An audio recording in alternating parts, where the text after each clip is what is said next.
Hi there, and welcome to part 2 of our look at the Callaway X-20 irons. In the previous episode we took a look at the technology and we tested the irons ourselves. Now we're going to go back to Callaway and go through the full fitting process. So come on with me to the Performance Center and let's take a look at what Callaway puts golfers through to fit them for their own set of X-20 irons. Today's process, we're going to fit Steve 4 irons and go through from A to Z basically on how to custom fit a client. First of all, we're going to get Steve to warm up a little bit, and we're going to find out a little bit about his swing, and we'll start to figure out shot patterns, launch angles, attack angles, things that will affect his flight, and move forward and find out the right head design and right shaft design and right shaft strength to hopefully benefit his future in golf and the flight pattern for him.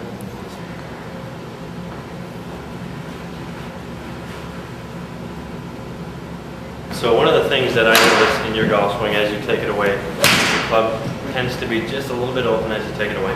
Okay, and that's your swing. I'm not here to teach you to tell you to start shutting it down really quick, because that's for you to work out. But we're going to give you an idea of, we'll call that normal. Okay, so numbers I like to look at are ball speed, your launch angle, and your backspin. Okay, you have very sufficient ball speed to get it out there. Your launch angle is just a little bit high. Okay, so we have a combination of launch angle and backspin. Now, if they work high in both with a 6-iron, we're just shooting the ball up in the air and it's basically getting too much lift. All right, so an optimal number with a 6-iron is about 17 to 19 degrees. Probably 18 or 19 is sufficient. Okay, so we'll also see that the backspin is a little bit higher than optimal as well. Okay. And that numbers wanted to be sort of 4,500 to 5,000. Okay, so we try to lower those a little bit. With that kind of ball speed, it'll actually carry a little farther.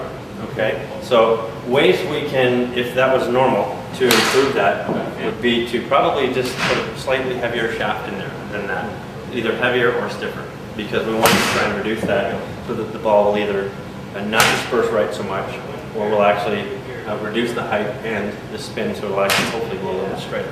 So last shot basically had a high launch with the club coming from outside to in. Steve being a right-handed golfer and his feet on the lower side of the screen. These dots being connected are the plane or the leading edge or top edge of the club. This basically is a slightly outside to in swing, which has created a bit more spin and a little bit higher launch. So that he had 5,600 RPM backspin, which will also include a little bit of right-hand spin, so he did fade the ball in this shot.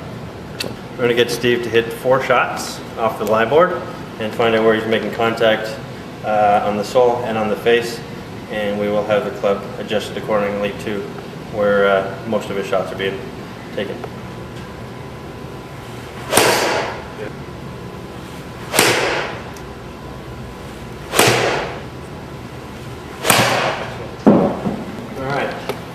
Steve is your average ordinary guy. He hits everything sort of close to the middle, a couple of missed shots on either edge, but in general, most of his shots are ideal. Must be a standard guy because everything is in the right spot. The club doesn't need to be bent at all. The encouraging thing about the marks here are that they're towards the leading edge, which means he's descending into the golf ball and into the impact area. Again, nothing too concerning. Maybe just a little bit erratic on a couple shots, but pretty close to the center. So no length needs to be taken off. Now that doesn't need to be bent because everything is very close to the middle of the sole of the club. All right. One of the things that you will notice, though, the odd time you launch it high, you'll find the blue marks coming towards the back. So that means the club face is just being opened up just a little bit at impact. Okay, so you may get the odd high shot from the hands releasing sort of underneath or opening the club face just a little bit. So other than that, very good. Cool. So once the club fitting is done, Callaway gives us an output of our club specifications so that we know exactly what kind of clubs we need to have in the bag to optimize our performance. Come back next episode and we'll take you behind the scenes inside the shop where they make custom clubs for customers that have gone through their own club fitting.